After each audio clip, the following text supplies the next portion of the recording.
NDA को तो 400 पार कर पाई के रहेगा,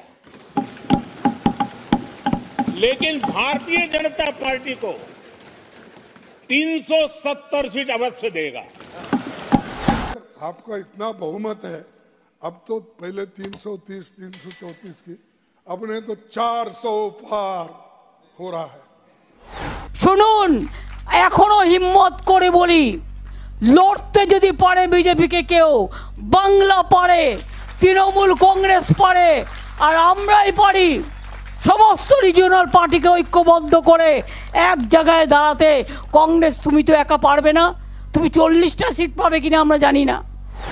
আর কিছুদিনের অপেক্ষা, তারপর বিশ্বের সবথেকে বড় গণতন্ত্র ব্যবস্থা ভারতে শুরু হবে লোকসভা নির্বাচন।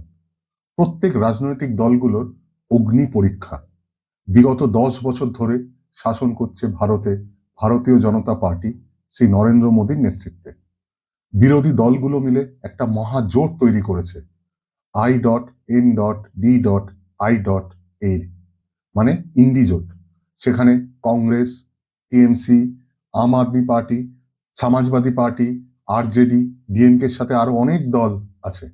এখানে প্রশ্ন হলো, এই বিরোধীদের জোট কি পারবে প্রধানমন্ত্রী শ্রী নরেন্দ্র মোদী আর ভারতীয় জনতা পার্টিকে পরপর 3 বার ক্ষমতায় আসা থেকে আটকাতে? সেই সব প্রশ্ন নিয়ে একটা সমীক্ষা রিপোর্ট প্রকাশ হয়েছে। আজকের প্রতিবেদন সেই বিষয়টা নিয়ে, সঙ্গে থাকুন।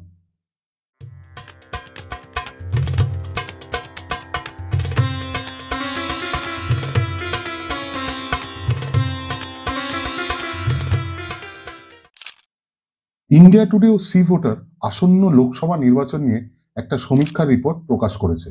মুড অব দ্য নেশন 15ই ডিসেম্বর 2023 থেকে 28শে জানুয়ারি 2024 অবধি করা হয়েছে এই সমীক্ষা।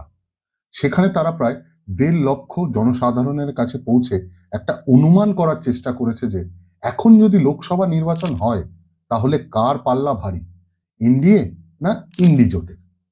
প্রথমেই শুরু করা যাক বিহারকে নিয়ে। বিহারের মুখ্যমন্ত্রী শ্রী নীতিশ কুমার সদ্য বিরোধীদের জোট ছেড়ে আবার এনডিএতে যোগদান করেছে। সেটার একটা রাজনৈতিক প্রভাব পড়তেই পারে আসন্ন লোকসভা নির্বাচনে। সমীক্ষা বলছে 40টা আসনের মধ্যে এনডিএর ভোট শতাংশ হতে পারে 52%, ইন্ডি জোটের ভোট হতে পারে 38% আর বাকিরা 10%। এনডিএ আসন পেতে পারে 32টা, ইন্ডি জোট 8টা আর বাকিরা 0টা। এরপর ঝাড়খণ্ড, সেখানে 14টা আসন। এনডিএ পেতে পারে 56% ভোট, ইন্ডি জোট পেতে পারে 30% ভোট আর বাকিরা পেতে পারে 14% ভোট। এনডিএর ভাগ্যে আসন আসতে পারে 12টা, ইন্ডি জোটের কাছে 2টো আর বাকিদের কাছে 0টা। এরপর আসছি কর্ণাটকাতে। কর্ণাটকাতে 29টা আসনের মধ্যে এনডিএ ভোট পেতে পারে 53%, ইন্ডি জোট পেতে পারে 42% আর বাকিরা 5%। এনডিএ 24টা আসন পেতে পারে, ইন্ডি জোট 4টে, বাকিরা 0টা। এরপর অন্ধ্রপ্রদেশ। অন্ধ্রপ্রদেশে 25টা লোকসভা আসন আছে। সেখানে ওয়াইএসআরসিপি আর টিডিপি দুটোই আঞ্চলিক দল। এই দুটোই দল আপাতত কোনো জোটেই নেই। সমীক্ষা বলছে এনডিএ পেতে পারে 2% ভোট, ইন্ডি জোট পেতে পারে 3% ভোট, ওয়াইএসআরসিপি পেতে পারে 41% ভোট, টিডিপি পেতে পারে 45% ভোট আর বাকিরা 9% ভোট। এনডিএ আর ইন্ডি জোট আসন পেতে পারে 0টা, ওয়াইএসআরসিপি পেতে পারে 8টা, টিডিপি পেতে পারে 17টা আর বাকিরা 0। কেরালা, সেখানে 20টা আসন আছে। এনডিএ ভোট পেতে পারে 17%, ইন্ডি জোট পেতে পারে 78% আর বাকিরা 5%। সেখানে এনডিএ 0টা আসন পেতে পারে, ইন্ডি জোট পেতে পারে 20টাই আসন আর বাকিরা 0টা।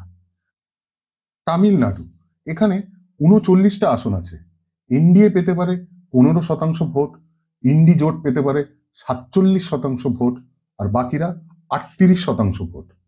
এনডিএ আসন পেতে পারে 0টা, ইন্ডি জোট আসন পেতে পারে 39টা আর বাকিরা 0টা। তেলেঙ্গানা, এখানে 17টা আসন আছে। সেখানে ভারতীয় জনতা পার্টি পেতে পারে 21% ভোট, কংগ্রেস পেতে পারে 41% ভোট, বিআরএস পেতে পারে 29% ভোট, AIMIM পেতে পারে 3% ভোট, আর বাকিরা 6% ভোট।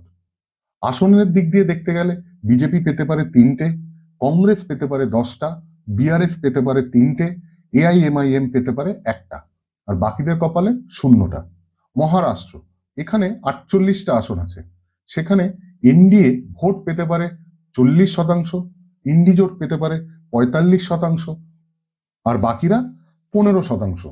এনডিএ আসন পেতে পারে 22টা, ইন্ডিজোট পেতে পারে 26টা, আর বাকিরা 0টা। গুজরাট, এখানে আসন সংখ্যা 26টা।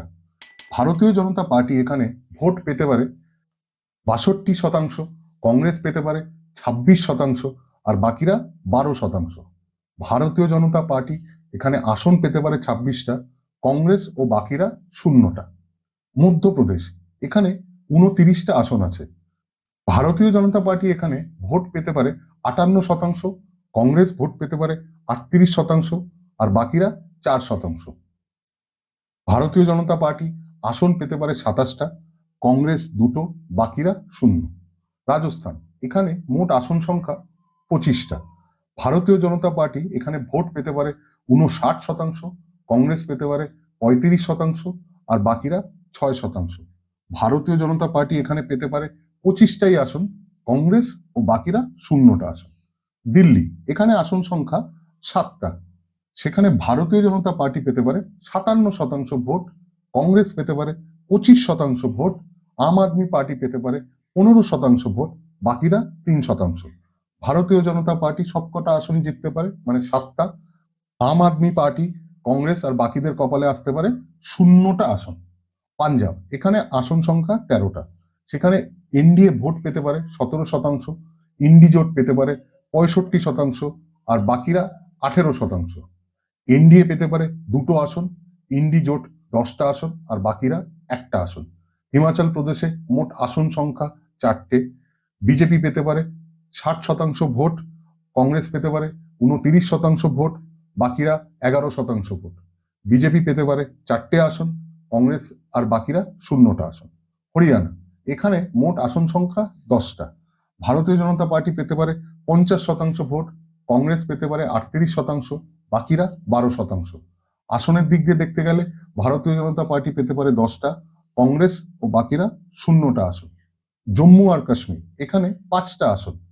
এনডিএ এখানে ভোট পেতে পারে 49%, ইন্ডিজোট পেতে পারে 36%, বাকিরা পেতে পারে 15%। এনডিএ এখানে 2টো আসন জিততে পারে, ইন্ডিজোট জিততে পারে 3টে আসন, বাকিরা 0টা আসন। উত্তরাখণ্ড, এখানে মোট আসন 5টা। ভারতীয় জনতা পার্টি এখানে ভোট পেতে পারে 59%, কংগ্রেস পেতে পারে 32%, আর বাকিরা 9%। ভারতীয় জনতা পার্টি এখানে আসন পেতে পারে 5টা, কংগ্রেস ও বাকিরা 0টা। এরপর আসাম, আসামে মোট আসন সংখ্যা 14টা। এনডিএ ভোট পেতে পারে 46%, ইন্ডিজোট 31%, আর বাকিরা 23%। আসন এনডিএর কপালে আসতে পারে 12টা, ইন্ডিজোটের কাছে 2টো, আর বাকিরা 0টা। এরপর উত্তরপ্রদেশ, এইখানে মোট আসন আছে 80টা। এনডিএ এখানে ভোট পেতে পারে 52%, ইন্ডিজোট পেতে পারে 36%, বিএসপি পেতে পারে 8%, আর বাকিরা 4%। আসনের দিক দিয়ে দেখতে গেলে এনডিএ পেতে পারে 72টা আসন, ইন্ডিজোট পেতে পারে 8টা আসন, বিএসপি ও বাকিরা 0টা। এরপর আমাদের বাংলা, এখানে মোট আসন আছে 42টা। বিজেপি এখানে ভোট পেতে পারে 40%, ইন্ডিজোট যেখানে টিএমসিও আছে তারা পেতে পারে 53%, আর বাকিরা 7%।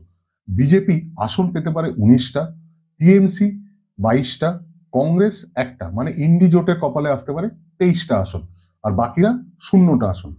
তাহলে মোট 543টা আসনের মধ্যে এনডিএ পেতে পারে 45% ভোট, ইন্ডিজোট পেতে পারে 38% ভোট, আর বাকিরা পেতে পারে 17% ভোট। এনডিএ আসন পেতে পারে 335টা, ইন্ডিজোট 166টা, আর বাকিরা 42টা। এবার শুধু বিজেপি একাই পেতে পারে 40% ভোট, কংগ্রেস পেতে পারে 19% ভোট, আর বাকিরা 41% ভোট। আসনের নিরিখে বিজেপি একাই পেতে পারে 304টে আসন, কংগ্রেস পেতে পারে 71টা আসন, আর বাকিরা 168টা আসন। ইন্ডিয়া টুডে সি ভোটারের সমীক্ষা বলছে শ্রী নরেন্দ্র মোদীর নেতৃত্বে এনডিএ আবার ক্ষমতায় ফিরতে পারে। কিন্তু এখানে একটা কথা বলি, এটা একটা সমীক্ষা মাত্র। লোকসভা নির্বাচন হতে আরো 2 মাস বাকি। ততদিনে ভারতের রাজনীতিতে রোজ রোজ নতুন চমক আসতে পারে, আর তার ফলে নানা সমীকরণও সৃষ্টি হবে। তাই এই সমীক্ষাকে ফুল অ্যান্ড ফাইনাল ভাবার কোনো প্রয়োজন নেই। আজকে এইটুকুনি। ভালো থাকবেন। নমস্কার।